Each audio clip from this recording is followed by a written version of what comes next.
Yan, so we continue with our series na pinamagatan natin 2020, Execute with Clarity. Sabi mo sa tabi mo, Execute with Clarity. No? So, pag sinabi natin 2020, we talk about yung malinaw na mata. So, yung series natin is all about vision. Sabi mo, vision. So, gusto natin, merong malinaw na plano si Lord sa buhay natin. Merong malinaw na gustong ipagawa sa atin si Lord. Ang tanong na lang sa atin, malinaw ba sa atin? Ano? Pag nakita natin ang maliwanag yung gusto ng Lord sa buhay natin, yung mga ginagawa natin, may mas madali natin nagagawa. May direction yung ginagawa natin. So yun yung purpose kung bakit natin pinag-aaralan yung vision, bakit natin pinamagatan na 2020, para makita natin maliwanag. Ano yung dapat natin ginagawa, ano yung dapat na pinagbubuhusan natin ng strength natin, ng attention natin, ng resources natin. No? So let's go to 1 Samuel chapter 17. Sabi diyan, David said to Saul, "Let no one lose heart on account of this Philistine. Your servant will go and fight him." Ano? So yung kwento nito si David and Goliath. Ano? Kung familiar kayo na, sa 1 Samuel chapter 17, merong war between the Philistines and Israel. So nasa kabilang dulo yung Philistines, nasa kabilang dulo yung Israel. Tapos meron silang hero. Ang hero ng Philistines, si Goliath. No? Tapos siya-challenge niya yung Israel. Sabi niya sa Israel, huwag na tayo maglaban. Magpadala na lang kayo ng hero ninyo. Ano? So pag-send kayo ng inyong hero, kami na lang yung maglalaban. Kung sino yung mananalo sa amin, pag nanalo ako, doon sa hero ninyo, magiging slaves namin kayo. Pag natalo ako ng hero ninyo, kami naman yung magiging slaves ninyo. Ano? So ganun yung mga usually sa mga ancient na mga wars, instead na maglaban na lang yung dalawang army, magsasend na lang ng dalawang hero, yun na lang yung maglalaban to represent the armies. Tapos kasi hindi manalo, yun na yun. Ano? So nung nakita ni David yung pangungutya ni Goliath sa Israel, sabi niya kay Haring Saul, huwag na kayo matakot, ako na lang yung lalaban. Ako na lang yung ipadala niyong hero, sabi ni David. Saul replied, "You are not able to go out against this Philistine and fight him. You are only a young man, and has been a warrior from his youth." No, sabi ni David, but David said to Saul, "Your servant has been keeping his father's sheep. When a lion or a bear came and carried off a sheep from the flock, ang ginagawa niya, he went after it, I struck it, and rescued the sheep from its mouth. When it turned on me, I seized it by its hair, struck it, and killed it." No? Sabi ni Haring Saul kay David, hindi mo siya kayang labanan kasi si Goliath, trained warrior siya, wala pa sa pagkabata. Pero sabi ni Haring David, hindi pa siya hari dyan, sabi ni David, ako din po, trained ako sa labanan. Kasi nag-aalaga siya ng mga sheep, tapos pag may umataking bear or lion, kinakalaban niya yung bear at lion, pinapatay niya. Ano? Ganun ginagawa niya.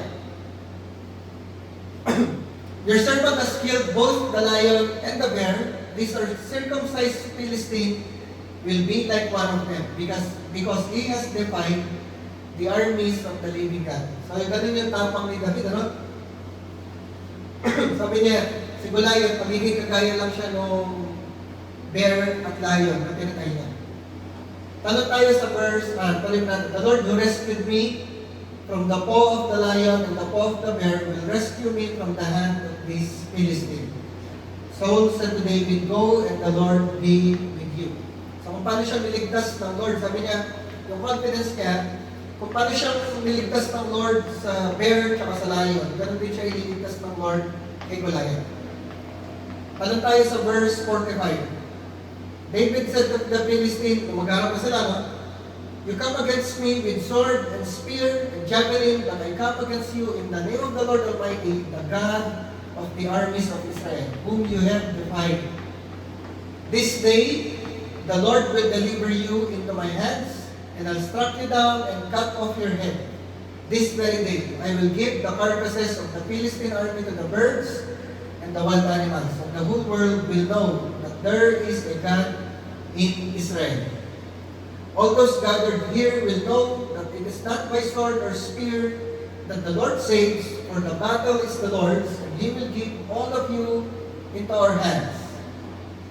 As the Philistine moved closer to attack him, David ran quickly toward the battle line to meet him. Reaching into his back and taking out a stone, he slung it and struck the Philistine on the forehead. The stone sank into his forehead, and he fell face down on the ground. So David triumphed over the Philistine with a sling and a stone, without a sword in his hand. He struck down the Philistine and killed him.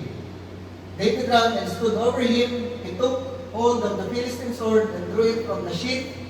After he killed him, he cut off his head with the sword. When the Philistines saw that their hero was dead, they turned and ran. Ano? So, nakita natin doon sa storya, natalo ni David si Goliath. Hindi siya nakipaglaban sa pamamagitan ng espada, ng sword, ang ginamit na sling. Ano? Isang bato lang yung ginamit niya, hindi siya nag-miss.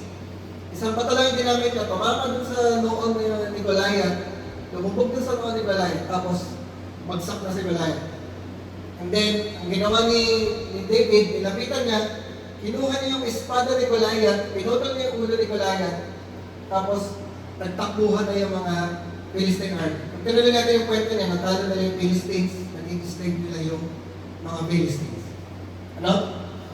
So, ano yung relation yan dun sa pinag-aaralan natin about vision? So, kagaya nung tinatanong ko ng mga previous Sundays, una kong tanong, ano yung una kong tanong? Alala niya? What is your why? Bakit ka bumabangon? Ano yung reason ba't ka gumigising? Ano yung reason ba't ka nabubuhay? Ano? Kung nag-aaral ka, ano yung reason ba't ka nag-aaral? No? Gusto mo makagraduate? What's the reason why do you want to graduate? Bakit mo gusto magkaroon ng trabaho or business? Ano yung reason? What is your why? Tanong mo sa katabi mo, what is your why? Sige, tanong mo sa katabi mo, what is your why? No? So, yun yung unang question natin. Na gusto natin magkaroon ng linaw yung sagot, kaya natin pinag-aaralan ng series na to. Makita natin, or magsimula tayo mag-explore. Magsimula tayo mag-discover natin. Ano nga ba yung reason? What is my why? Ano? What is your why? Then, pangalawa natin question. So, ano yung unang question? Sabihin natin ng malakas. What is your why? Then, pangalawa, what are you willing to do na kahit walang bayad, kahit walang kapalit? No? Ano yung willing kang gawin na kahit mapagod ka, kahit mapuyat ka, walang bayad, walang kita, walang kapalit, gagawin mo pa rin? No? So, ano yun? Ano yung ginagawa mo na kahit hindi ka bigyan ng award, hindi ka bigyan ng recognition, kahit hindi ka kumikita, kahit walang kapalit, kahit napapagod ka na pupuyat, gagawin mo pa rin. Gusto mo siyang gawin, mahal mong ginagawa mo, kahit hindi ka kumikita, kahit walang kapalit, ginagawa mo pa rin siya. Ano? Ibig sabihin, ano yung isang bagay na, or ano yung ginagawa mo na willing ka mag-sacrifice, willing ka i-lay down yung life mo para dun sa ginagawa na kahit walang kapalit. No? And then, pangatlong question. Ito, pangatlong question ito. Ngayon ko lang tayo. How do you want your story to end?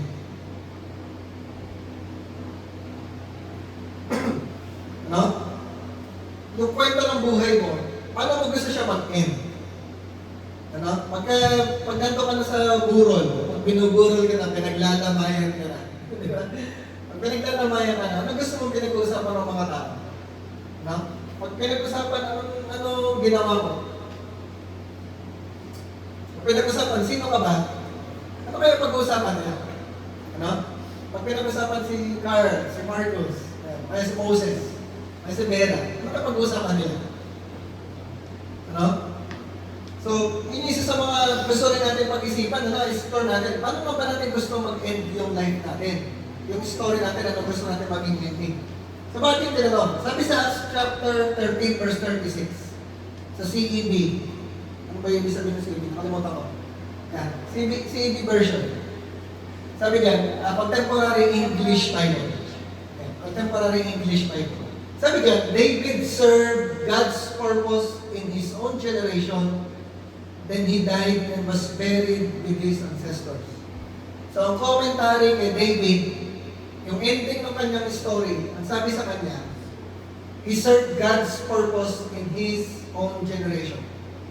Ano? Sabi doon, nung bago mamatay si David, ang kwento ng buhay niya, naglingkod siya sa Lord, ginawa niya yung purpose ng Lord, pinamuhay niya yung purpose ng Lord, na-fulfill niya yung purpose ng Lord sa time niya.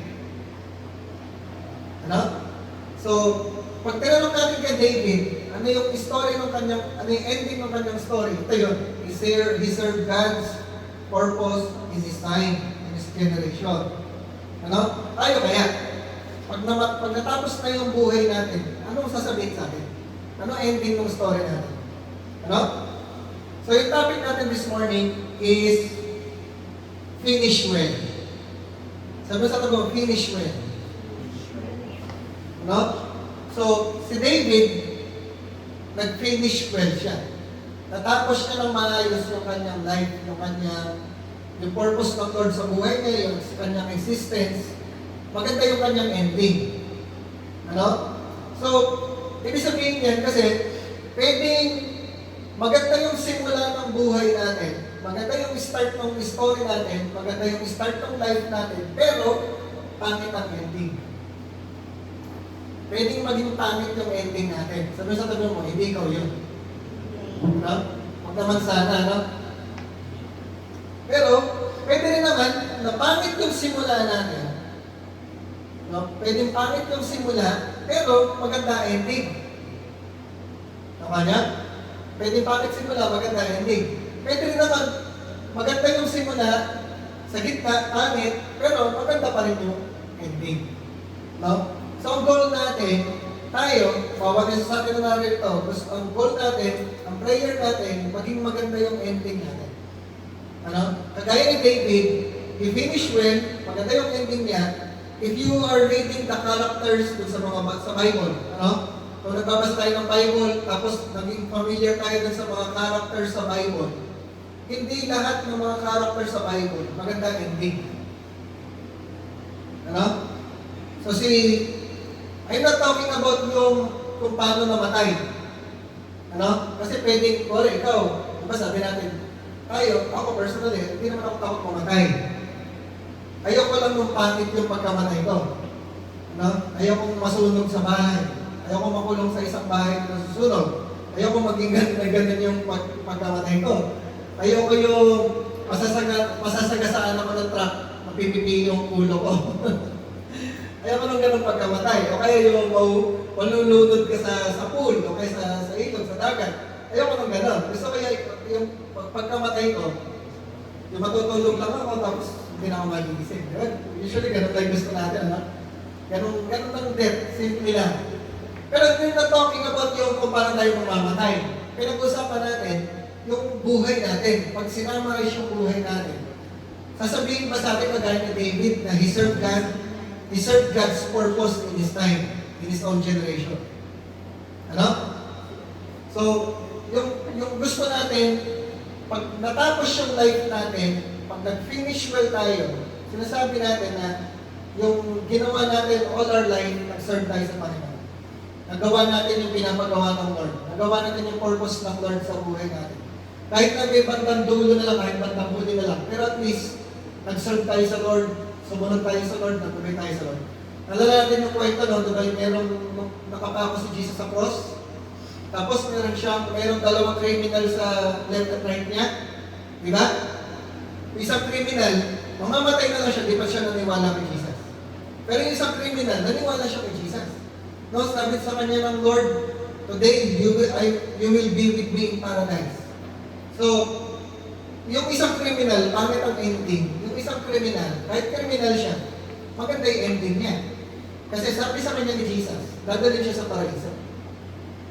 Ano? So gusto natin gano'n, kahit pangit yung simula natin, kahit pangit yung gitna ng buhay natin, kahit meron mga hindi magagandang mangyayari, pero bandang dulo, nag-serve pa rin tayo sa Lord, ginawa natin yung purpose ng Lord, nalakaran natin yung purpose ng Lord. Can you say amen? Ano? So paano natin magagawa yung kagaya ng ginawa ni David? No? Sa binasa natin sa 1 Samuel chapter 17, although simula pa lang yun ang kanyang life, pero if you will study yung life ni David, from that time on, hanggang sa kanyang pagkamatay, he made mistakes, meron siyang mga kasalanan na nagawa, meron siyang mga times na may ginawa siya na hindi pleasing sa Lord, nagalit si Lord, pero yung ending niya maganda pa rin. Ano? So paano niya nagawa yun? Ano yung mga characteristics or ginawa ni David para tuloy-tuloy na hanggang pagdating sa dulo, nag-finish well siya. Sabi mo sa tabi mo, finish well. Finish well. No? Gusto natin mag-finish well tayo lahat. Ano? So ano yung ginawa ni David? Number one, ginawa ni David, he rested in God's presence. Sabi sa tabi mo, rest in God's presence. Rest in God's presence. Ano? Ibig sabihin, yung confident siya na nandun yung presence ng Lord, sinasamahan siya ng Lord. No? Pag sinasamahan ka ng Lord, naka-rest ka. Kasi may kasama ka. Di ba kayo? Nung tayo, siguro, kahit hanggang ngayon, pagkasama ninyo yung parents ninyo, nagwo-worry ba kayo? Ano? Hindi, di ba? Pero sinakay kayo ng parents mo, sinama kayo ng parents mo, sinakay ka sa kotse, tapos pupunta kayo ng malayong lugar, expressway kayo. Pinaworry mo ba sa katitira, sa kamatutulog, anong kakainin mo, anong gagastusin mo? Nag-worry ba kayo? Sinabi kayo, pupunta tayo ng Baguio. Hindi mo tatanungin yung dati mo, Daddy, paano yung sa tayo titira, sa tayo matutulog? Ano yung paggagastos natin? Ano kakainin natin? Nag-worry ba kayo ng ano? Hindi, di ba? Kasi basta kasama mo yung parents mo, wala kang iisipin. Alam mo, naniniwala ka, basta kinaya ko ng father ko, mother ko sa Baguio. Alam mo, may titira na kami doon, may tutulog na kami doon, may kakainin kami, may panggastos kami. Tapos makaka-uwi kami pabalik ng palawas. No, kanya? So, ganun yung confidence ni David sa presence ng Lord. So, tingnan natin, sa 1 Samuel chapter 17, verse 37. Verse 37 niya. Sabi niya, the Lord who rescued me from the paw of the lion and the paw of the bear will rescue me from the hand of this Philistine. No? Ganun yung confidence niya. Nung sinamahan ako ng Lord, nung may kaharap akong bear, sinamahan ako ng Lord nung may kaharap akong lion, pinotektahan ako ng Lord, hindi ako namatay, hindi ako nagkagalos, hindi ako nagkasugat, iningatan ako ng Lord kung paano ako pinotektahan, iningatan ng Lord sa harap ng bear, sa harap ng lion, ganun din ako iingatan ng Lord sa harap ni Goliath. So ganun yung kanyang confidence. Ano? Hindi ako iiwan ng Lord, sasamahan ako ng Lord, pinoprotektahan ako ng Lord, iniingatan ako ng Lord. So dapat ganun yung confidence natin sa presence ng Panginoon. Pag nandun ka sa presence ng Panginoon, hindi ka nag-worry, naka-rest ka lang. Sabi mo sa tabi mo, rest in God's presence. Rest in God's presence. Ano? So, kailangan maniwala tayo na sinasamahan ka ng Lord. Kailangan paniwalaan mo na hindi ka iiwan ng Lord, hindi ka pababayaan ng Lord. Lagi kang sinasamahan ng Lord. Laging nandyan si Lord sa tabi mo. Laging nandyan si Lord na iniingatan tayo, pinaprotektahan tayo. Yes, may mga challenges. Ano? Kagaya nga ni David, hindi, yung life niya, hindi perfect. May challenges, mayroong bear, may lion. Ano? Ibig sabihin nun, yung life natin, may mga darating, may mga problema, may mga pagsubok, may mga challenges, may mga tests. Pero, even dun sa mga panahon ng problema, panahon ng challenges, sinasamahan tayo nila. Na na-overcome natin yung problems, na-overcome natin yung challenges, kasi nandun si God. Now, ang difference natin sa mga unbeliever, ang difference natin sa mga walang Diyos, pareho lang tayong dumadaan sa problema, pero ang difference, tayo may kasama natin si God. Sabi mo sa katabi mo, kasama mo si God. Ano? Sinasamahan tayo ng Lord. So, lagi tayong maniwala na hindi tayo iiwan ng Lord. God will never leave you. God will never forsake you. No? Isa-isip mo na yun. Hindi ka iiwan ni Lord. Hindi ka pababayaan ni Lord. May mga times parang quiet siya. May mga times parang wala siyang ginagawa. Pero still, you believe. Maniwala ka. Nandun si God. Kahit hindi mo feel. Ano?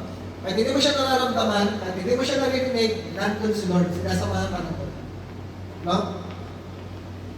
So, never let the presence of a storm cause you to doubt the presence of God. So, never let the presence of a storm cause you to doubt the presence of God. May storm, yes. May problems, yes. May challenges, yes. Pero, yung presence ng Lord, nandun din. Ano? Huwag tayo mag-doubt. Never doubt na iniwan ka ng Lord. Ano? Isa rin yung mga ginagawa ng enemy sa atin. Binibigyan tayo ng mga doubts, binibigyan tayo ng mga thoughts na mali. Ano? Sasabihin sa'yo ng enemy, ng devil, ng mga demons, sasabihin sa'yo, iniwan ka na ng Lord, pinabayaan ka na ng Lord. Ano? Hindi ka natutulungan ng Lord, hindi ka na mahal ni God. Sabi sa tabi mo, mahal ka ng Lord. Kahit anong mangyari, mabait si Lord. Kahit anong mangyari, mahal ka ng Lord. Kahit anong mangyari, hindi ka iiwan ng Lord. Ganun tayo kamahal ng Panginoon. Yung love sa atin ni God, hindi nagbabago. Ano? Parang sa parents nila. Kahit anong gawin niyo mali, anak pa rin kayo. Ano? Wala yung kuya ko. Wala ni kuya ko. Pero yung kuya ko kasi, black sheep yun. Alam niyo yung ibig sabihin ng black sheep, ano? Lahat ng kalokohan, lahat ng mga barkada, drugs, ginawa niya lahat yun. Ano? Tapos lagi sasabihin sa kanya ni mama, huwag ka na umuwi, sasarado kay pinto, huwag ka na umuwi. Pero, lagi naman gagawin. Basta umuwi si kuya, pagbubuksan ng pinto. Lagi yun. Sasabihin pinto, kahit pumato ka, di kita magbubuksan ng pinto, di ka na papapasukin. Pero, lagi naman, pag pumatok, pag umuwi, kahit 10 oras ng gabi, pagbubuksan ng pinto. Ganun yung love sa atin ni God. Ano, mas matindi pa din yung love sa atin ni God. Kahit anong mali yung magawa natin. Pero every time na uuwi tayo, every time na tatawag tayo kay Lord, every time na babalik tayo sa Lord, i-welcome na tayo palagi. Ganun tayo kamahal ni God. Kasi yung love sa atin ng Lord, unconditional. Hindi ka mahal ng Lord dahil mabait ka, hindi ka mahal ng Lord dahil nagsaserve ka sa Kanya, hindi ka mahal ng Lord dahil nagbabasa ka ng Bible, dahil nagpe-pray ka, hindi ka na mahal ng Lord kahit hindi ka nagtuturo ng Word of God. Hindi ka din yung love ng Lord sa atin. Kahit hindi mo ginagawa yung mga yun, mahal ka ng Lord. No? Sabi sa tabi, mahal ka ng Lord. Dahil mahal ka ng Lord, hindi ka niya iiwan, hindi ka niya mababaya. No? Dahil lagi ko binibigay sa inyo ng illustration, yung cellphone ninyo, dahil cellphone niyo, kayo may-ari ng cellphone niyo, iniingatan ninyo. Lalagyan mo ng case, lalagyan mo ng tempered glass, hindi mo hahayang basta-basta mabagsak, ano? Hindi mo ihuhulog sa kanal, hindi mo ihuhulog sa toilet bowl, ano? Hindi mo lang iiwan basta-basta kung saan para manakaw ng iba. Tama? Iniingatan mo. Meron din si God sa atin. Iniingatan tayo ng Lord, di tayo pababayaan. Lalo na. Pero, at the same time, wala natin maintindihan, pag ginagawa mo yung purpose ng Lord, lalo kang iingatan ng Lord. Ano? For example, sa cellphone. Diba yung cellphone mo, hanggang nagagamit mo, hindi mo papalitan. Tama? Hanggang nagagamit mo, hanggang may silbi sa'yo, iingatan mo yun. Pero pagka nagloloko na yung baterya, basag na yung screen, anong gagawin mo? Nahanap ka ng kapalit. Saan tayo? Hindi naman tayo papalitan ng Lord. Pero, ang gusto ng Lord, nagpapagamit tayo sa purpose niya. At hanggang nagpapagamit tayo sa purpose, di ba sabi ko nga nung last time, dalawa lang yung reason kung ba't nabubuhay ka pa sa earth. Number 1, dalawa lang yung reason kung ba't kukunin ka na ng Lord. Dalawa lang yung reason kung ba't kukunin ka na ng Lord. Una, natapos mo na yung purpose mo. Kaya ka kukunin na ng Lord. Pangalawa, kaya ka kukunin ng Lord kasi hindi mo ginagawa yung purpose mo. Ano? Kukunin ka na ng Lord, hanap na siya ng kapalit. Sa iba na lang niya papagawa. Kung alam niyo yung istorya, si King David, ang pinalitan niya, bago siya maging king, si King Saul muna. At nireject ng Lord si King Saul, ang ipinalit si Haring David. Kasi si Haring Saul, nag-disobey siya sa Lord. Hindi niya ginawa yung pinapagawa ng Lord. Sabi ng Lord sa kanya, I rejected you as king. Ang hinahanap ng Lord, a man after God's own heart. At si David yun. Ano? Sabi mga times, pag hindi natin ginawa yung pinapagawa ng Lord, papalitan tayo ng Lord. Pero sa heaven ka pa rin pupunta. Okay niya? Sa heaven ka pa rin pupunta kasi love ka ng Lord, hindi ka pupunta sa hell. Yun nga lang, di ba nagawa yung purpose ng Lord? Kaya title natin, Finish Well. Sa tulis ang tanong, Finish Well. Ano? Yung kukunin ka ng Lord kasi natapos mo yung purpose ng Lord. Hindi dahil sa ayaw mong gawin yung purpose ng Lord. Amen ba? So si Haring David, finish well siya kasi una niyang ginawa, he rested in God's presence. Naniwala siya na nandun yung presence ng Lord. Hindi ako pamabayang ng Lord. Lagi ako sasamahan ng Lord. Lagi ako love ng Lord. Hindi ako iiwan ng Lord. Pangalawa, anong ginawa niya? He believed in God's purpose. He believed in God's purpose. So naniniwala siya. Diba sabi ko kanina, naniniwala siya may purpose si Lord sa kanyang buhay. Kaya hindi pa siya kukunin ng Lord. May gagawin pa ako, hindi pa ako mamamatay, hindi pa kay oras ko. Ganun din ako, naniniwala ko, hindi pa ako kukunin ng Lord. Paglabas ko na sa kalsada, hindi pa ako mamamatay. Hindi pa ako masasagasaan, walang sasaksak sa akin. Walang babaril sa ulo ko. Kasi may pinapagawa pa sa akin si Lord. No? So si David, matapang siyang makipaglaban, matapang siyang humarap kay Goliath kasi alam niya, mabubuhay siya. Alam niya, hindi siya pababayaan ng Lord na mamatay. Kasi may purpose si Lord sa kanya. Sabi sa verse 17, verse 46. 46 yan. Now, this day, the Lord will deliver you into my hands, and I'll strike you down and cut off your head. This very day, I will give the carcasses of the Philistine army to the birds and the wild animals, and the whole world will know that there is a God in Israel. Ano? Kita niyo yung confidence ni David? Sabi niya, matatalo kita, makapatay kita, tutulungan ako ng Lord. Ano? Tapos ano sabi niya sa bandang huli? Malalaman ng buong mundo. Ano? Yung gagawin niya, yung pakikipaglaban niya kay Goliath, maliwanag sa kanya yung purpose. Ipapaalam sa buong mundo, malalaman ng buong mundo na sa Israel may Diyos. Ano? So maliwanag ang kanyang purpose. Sa chapter 16, kung nabasa niyo na yung Bible sa 1 Samuel chapter 16, doon sa chapter 16, doon siya na-anoint na magiging susunod na hari. Ano? Yun yung time na pumunta sa kanya si Prophet Samuel, tapos in-anoint siya. Ibig sabihin, binuhusan siya ng langis sa ulo, at dineclare na siya yung susunod na magiging hari. Kasi sa panahon nila, ang ginagawa, ina-anoint. Ano? Pagka magiging propeta, magiging hari, magiging priest, ina-anoint ng anointing oil. So sa chapter 16, ganun yung ginawa kay David. In-anoint siya, binuhusan siya ng langis sa ulo kasi siya yung susunod na magiging king. Pero, sa chapter 17, and many years after, hindi pa siya naging king. Ano? Ilang years pa yung dumaan. Madami pa siyang challenges na pinagdaanan. May dumating pa yung time, gusto siyang patayin ni Haring Saul. Kasi ayaw ni Haring Saul na mapalitan. Ano? Alam niya, si Haring David na yung papalit sa kanya. Si Haring Saul, di siya ayaw na nun, galit din siya kay David, gusto niya patayin si David.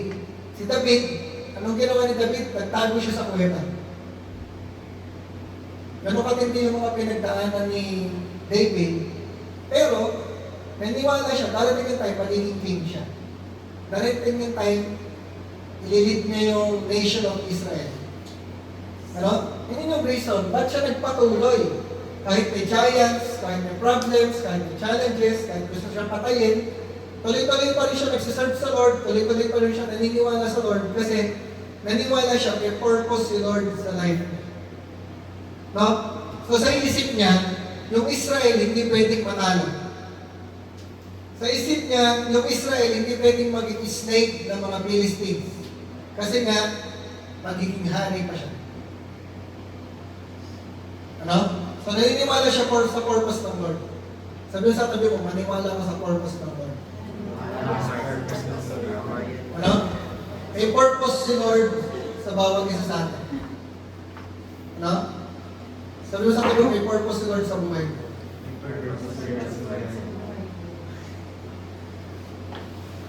Ano? So si David, pinaniwala niya yung purpose ng Lord. So sabi diyan, a distracted man chases everything. A man of purpose chases only one thing. Ano? Pagka distracted ka, di ba sabi natin ng last Sunday, ang ginagawa ng enemy sa atin, dinidistract tayo. Ano?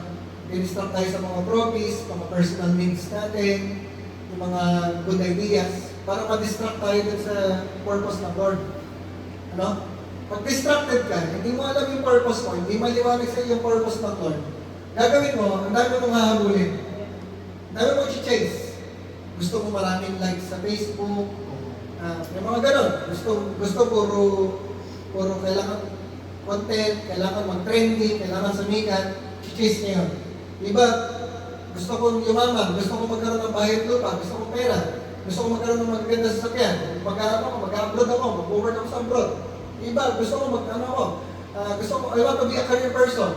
Gusto kong maging top, gusto kong maging CEO, gusto kong maging vice president, gusto kong maging manager. Ang daming hinahabol, ang daming chine-chase. No? Ganun pag distracted tayo.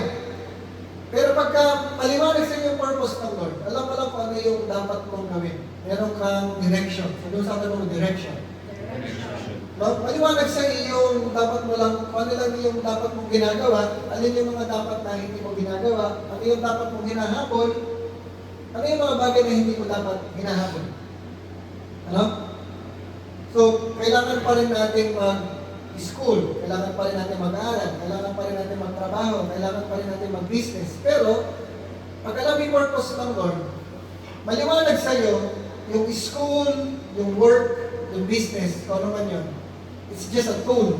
Sabi mo tool. Tool mo lang yun para magawa yung purpose ng Lord. Hindi yun yung purpose mo. Nasusunod niya? Ang purpose mo, hindi mag-school, hindi mag-work, hindi mag-career, hindi mag-business. Hindi yung purpose mo.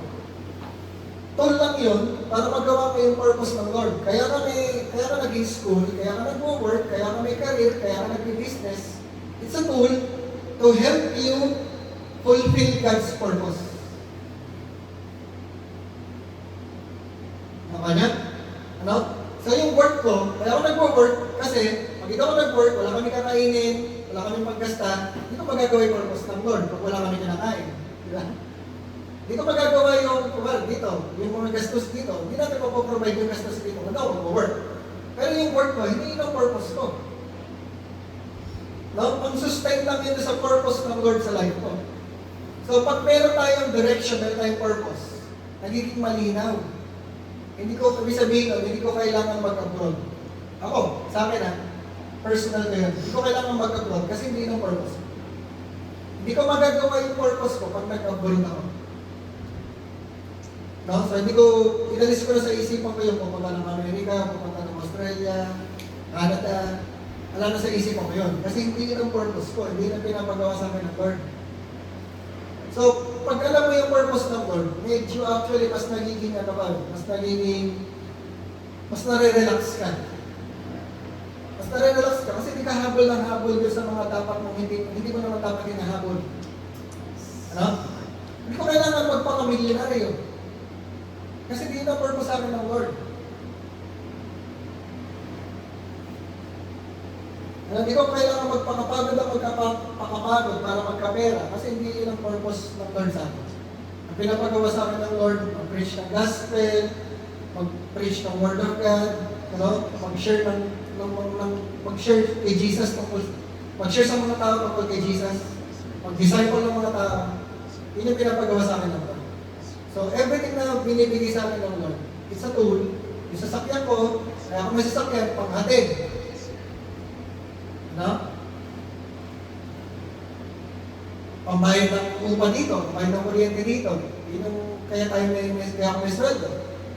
Ano? Pagka meron akong mini-meet, meron akong pambayad ng pagkain namin, pangkape namin, pag meron akong kinakausap. Ano? Yung blessings na binibigay ng Lord is to serve God's purpose. No? So, kailangan maliwanag sa atin yun. Kasi pag hindi maliwanag sa'yo, you will chase everything. Hahabulin mo, tama mong hahabulin. Pero pag maliwanag sa iyo yung pinapagawa ng Lord, alam mo lang kung ano yung dapat mong ginagawa, everything else, pang-support doon sa purpose ng Lord. Pag hindi nagsusupport ng purpose sa purpose ng Lord, pwede mong bitawan. Even yung relationships, may mga friendship at relationship na pwede mong bitawan kung hindi nakakatulong doon sa purpose ng Lord. No? So pag may purpose, mas maliwanag, mas may direction, alam mo yung dapat mong ginagawa. Then pangulit, ang ginawa ni David para siya mag-finish well, he relied on God's power. Sabihin ng malakas, rely on God's power. No? Sabi sa verse 47, all those gathered here will know that it is not by sword or spear that the Lord saves, for the battle is the Lord's, and He will give all of you into our hand. No? Sabi ni King David, hindi tayo nananalo sa pamamagitan ng lakas, sa pamamagitan ng sword or spear, kaya tayo nananalo because the battle is the Lord's. Ang labanan sa Lord. Ang nagpapanalo sa atin, si Lord. Sabi mo si Lord. Lord. Please.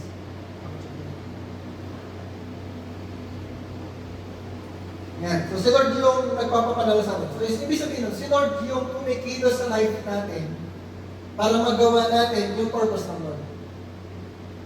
Ano? Kung ano man yung ginagawa ako, kung ano man yung ginagawa ko ngayon, hindi dahil matalino ako, hindi dahil magaling ako, hindi dahil sa sarili ko, kaya ko nagagawa yun dahil sa Lord. Sabi mo dahil sa Lord. Dahil sa Lord. Ang gusto natin makita, hindi yung galing ng tao, hindi yung talino ng tao. Gusto natin makita yung galing ng Lord, talino ng Lord. Yung power ng Lord. Yung pagka nag-finish well ka, natapos na yung life mo, ang sasabihin ng mga tao, hindi yan dahil, kasi magaling siya, kasi matalino siya. Hindi. Sasabihin ng tao, kasi si Lord yung kumikilos sa life niya. Ano? So yun yung gusto natin i-prove, gusto natin ipakita sa mga tao. Ano? Sabi ni King David, hindi niya pinagmamalaki all this, hindi niya sinabing all those gathered here, lahat ng mga kita dito, they will say, ang galing ko. Hindi ganun yung sinabi niya. Ano? Hindi niya sinabi niya sa mga tao, all these people will know, will see how good I am, how great I am. Hindi ganun ang sinabi niya. Sabi niya, all these people will know it is not by sword or spear that the Lord saves. The battle is the Lord. Ano? Ang nagpapapanalo sa atin, si Lord. Ang nagbibigay sa atin ng victory, si Lord. Ang kumikilos sa atin para magawa natin yung pinapagawa ng Lord, si Lord din. Ano? Ang kailangan lang natin gawin, mag-surrender sa Lord. Bigay mo yung buhay mo sa Lord. Sabi mo sa Lord, ikaw na bahala. Gawin mo yung gusto mong gawin sa buhay ko. Ikaw yung mag-empower sa akin. Ikaw yung kumilos sa life ko para magawa ko yung pinapagawa. Ano? Ngayon, makikita nyo, confident ako mag-speak. Ngayon lang yun. Pero nung nagsisimula ako, imagine nyo kung nagsisimula ako, at your age, mga ganyang edad lang din, mga kaedad Rivera, nagsisimula ako, kinakabahan ako, nauutan ako, nanginginig yung boses ko. Ganun ako nagsisimula. Ano? Pero ginawa ko pa rin, kasi alam ko, naintindihan ko na that time, nakikita ko na ng paunti-unti na gusto kong gamitin ng Lord to preach God's word. No? So sinimulan ko siya. Kahit na kinakabahan ako. Alam mo yung kaba na hindi ka makakatulog sa gabi. Tapos yung hanggang yung sa umaga, wala kang kinakausap, hindi ka pwedeng kausapin. Kasi pag kinausap ka, makakalimutan mo yung sasabihin mo. Ano? Makakalimutan mo yung flow of thought mo pag may kinausap ka. So hindi ka, seryoso ka lang, hindi ka na pag-usap. Ano? Sungit-sungit mo, parang gano'n, sungit-sungit mo, nasa isang sulong ka lang. Hindi nila alam, kinakabahan ka kasi. Ano? Ganun ako nagsisimula. Kahit hanggang ngayon, may mga times pa rin, kinakabahan pa rin ako. Ano? Pero, ginagawa pa rin natin, kahit kinakabahan, kahit natatakot, kahit na hindi ka ganun ka-confident, ginagawa pa rin kasi you're obeying the Lord, you're following the Lord. So, kagaya ng ginawa ni David, hindi siya nag-rely sa sarili niya, hindi siya nag-rely sa galing niya, hindi siya nag-rely sa sarili niya, hindi niya tinignan yung weaknesses niya, hindi niya tinignan even yung strengths niya. Ang reliance niya, nasa power ng Lord, nasa kakayanan ng Lord. Ano yung pwedeng gawin ng Lord through Him? Ano? Sa simula, nakakatakot, nakakakaba, pwede kang mag-fail. Yes, mag-fail ka. Makakagawa ka ng mistakes? Yes. Dami ko ng times na may mga mali-mali ako sinabi sa stage na dapat hindi ko sinabi. Ano? Iniisip ko yun, dapat hindi ko sinabi yun, dapat iba yung sinabi ko. Mali yung statement ko, mali yung word na ginamit ko. Or minsan kahit yung verses, mali yung verse, parang hindi yun yung tamang verse. Ano? Or minsan sasabihin parang mali yung explanation ko, parang mali yung meaning ng sinabi ko, parang hindi naman talaga yun yung sinasabi ng word of God doon sa verse na yun. Ano? Ang daming mistakes, ang daming correction na kailangan gawin, pero ang importante, ginawa na. Ang importante, nagpagamit ka sa Lord. Ang importante, yung alam mo yung purpose ng Lord, nilalakaran mo yung purpose ng Lord. Along the way, you learn. Along the way, you grow. Along the way, nade-develop mo yung sarili mo. No? Kaya lang tayo, nakikita nyo ngayon, confident na, hindi na utal, hindi na nanginginig yung boses, pero, many years ng ng correction yun. Many years ng adjustment. Pero kailangan mong magsimula. Sabi mo, kailangan magsimula. Kailangan magsimula. Kasi kung hindi ka magsisimula, ka lang magsisimula. Diba? No? We cannot wait na maging perfect ka na, tsaka ka lang magsisimula. Kasi nga, pag sinabi mong kailangan perfect muna ako, ang reliance mo sa sarili. Pero pag nagsimula ka, kahit meron kang weaknesses, imperfections, ang reliance natin, nasa power ng Lord. Nasa kayang gawin ng Lord. Ano? So, our weaknesses make us rely on God's power. Kaya ka nga may weaknesses. Kaya ka nga hindi ka perfect. Kasi nga, para mag-rely tayo sa power ng Lord. Ano? Mahihayin talaga ako. Introvert ako. Hindi ko kayang humarap sa mga tao. Ganun talaga ako. Pagka sasabihin mo ako makipag-usap, sasabihin mo, kahit before, kahit ngayon, minsan may mga tayo pa rin, pag sinabihan ako mag-pray ka, ikaw yung mag-pray. Ako, kakabahan ako nun. Kasi nga, introvert ako eh. Hindi ako yung tao na gusto kong humarap sa mga tao. Sinabihan sa akin, patingin mo siya, kausapin mo siya. Pag sinabihan ko ng gano'n, kakabahan ako, di ba rin po ako sasabihin. Kasi nga, introvert ako. Pero, hindi na halata. Hindi na gatong halata. Kasi nga, nagpapagamit tayo sa Lord. And nagtatrust tayo sa power ni God. Pwede kayang gawin ni God through us. Ano? So maniwala tayo, si God, yung kikilos sa life natin, si God yung mag-empower sa atin, and He is in control. Gawin mo lang yung pinapagawa sa iyo ng Lord. Kahit nakikita mo yung results or hindi, maniwala ka, si God yung kikilos. No? Kagaya dito sa pagtuturo ng Word of God, hindi ko responsibility na i-make sure na maituro ko lahat at ma-explain ko lahat. Hindi ko ginagawa yun. Kasi, naniniwala ko sa Holy Spirit na siya yung teacher. Na kahit hindi ko ma-explain lahat, kahit hindi ko maituro lahat, pwede kayong turuan ng Holy Spirit. Yung kahit magkakahiwalay na tayo, umuwi na tayo sa kanya-kanya nating bahay, pwede ka pa rin kausapin ng Lord. Pwede ka pa rin turuan ni Holy Spirit. Ano? So, sa preparation ko, I do my preparation sa pagtuturo. Nilalagyan ko ng outline, nilalagyan ko ng points, may title, may slides. Pero, I don't need to explain everything. I don't need to give meaning to everything. Kasi limited lang din yung time natin. Hindi naman tayo pwede buong Sunday, nandito tayo. Hindi naman tayo pwedeng araw-araw, nandito tayo. I rely on God's power. Na si Lord na yung kakausap sa inyo, si Lord yung magtuturo sa inyo. Pwede kayo kausapin ng Lord, even in your sleep, kakausapin kayo ng Lord kung gusto niya. Ano? So ako may mga times gano'n, pag nakaupo lang ako sa jeep, bigla may mga thought na papasok. Alam ko, kinakausap ako ng Lord. Minsan, malinis na ako sa madaling araw. Tapos may mga thoughts na darating. Alam ko galing sa Lord. Pero may mga times din, yung thoughts, sa akin lang. Pero, may mga times si Lord yun. No? So sabi sa John chapter 15 verse 16, "You did not choose me, but I chose you and appointed you so that you might go and bear fruit, fruit that will last, and so that whatever you ask in my name, the Father will give you." So si Jesus, kinakausap niya yung mga disciples. Sabi niya sa mga disciples, ang totoo, hindi kayo yung pumili sa akin. Sabi niya sa mga disciples, ang totoo, ako yung pumili sa inyo. Ako yung nag-appoint sa inyo. And for God's purpose, so that you may bear fruit, and fruit that will last. So ang truth, hindi kayo yung pumili kay Jesus. Hindi tayo yung pumili kay Jesus. Si Jesus yung pumili sa atin. Sabi sa atin, God chose. Bawat isa sa atin, pinili tayo ng Lord. The reason, kaya ka pinili ng Lord, kasi may ipapagawa sa isa. God chose you to serve His purpose. Kailangan makita natin na it is a great privilege na may plano si Lord, may purpose si Lord, and sinama ka ng Lord.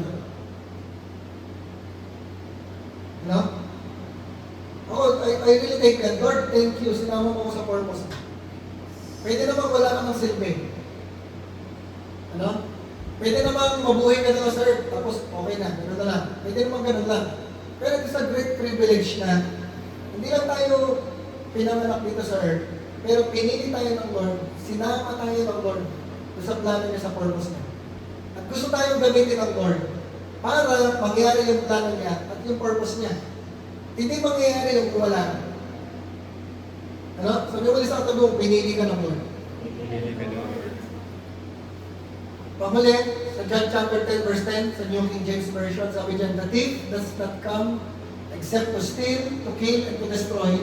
I have come that they may have life, and that they may have it more abundantly."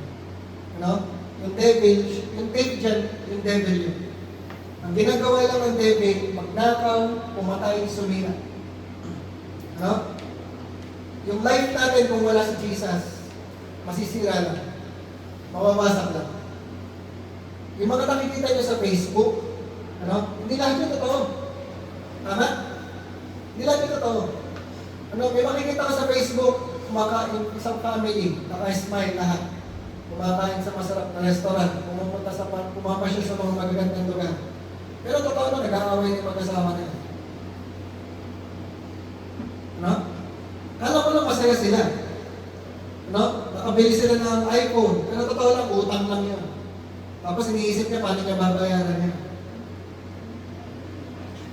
Tama niya? Hindi lahat ng nakikita natin sa Facebook, totoo. Ang dating sa'yo, naiingit ka. Pero pinaiingitan mo, may problema pala yun, nag-aaway na pala yung pamilya nun. Maghihiwalay na pala yung mag-asawa. Kumakain sa masarap, pero bawal pala sa utang, nagtatago sa naniningil. Hindi lahat ng nakikita natin, totoo. Pero, bisa pero point ko lang, pwedeng may pera ka, pwedeng nakakapunta ka sa magagandang lugar, pwedeng taabot mo yung career na gusto mo, pero wasak ka pa rin. Ang dami na natin nakita na mga sikat, celebrities, mga CEO ng mga magagandang kumpanya, pero nag-suicide. Ba't sila nag-suicide? Kasi in spite dun sa success, in spite dun sa fame, in spite dun sa pera na meron sila, they are empty inside.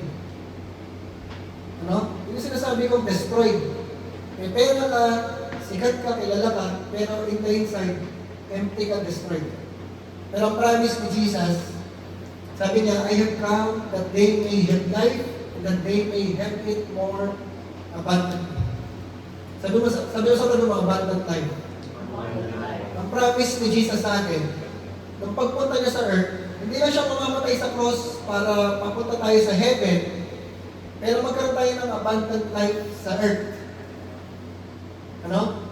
Yung abundant life sa earth, kahit na kulang yung pera mo, kahit hindi ka ganun kayaman, kahit hindi mo nabibili yung gusto mong bilhin, pero in the inside, puno ka. Ganun yung ginagawa ni Jesus sa atin. Yung puno ka kahit kulang ka sa pera. Puno ka on the inside kahit na hindi ka pa sinasagot ng nililigawan.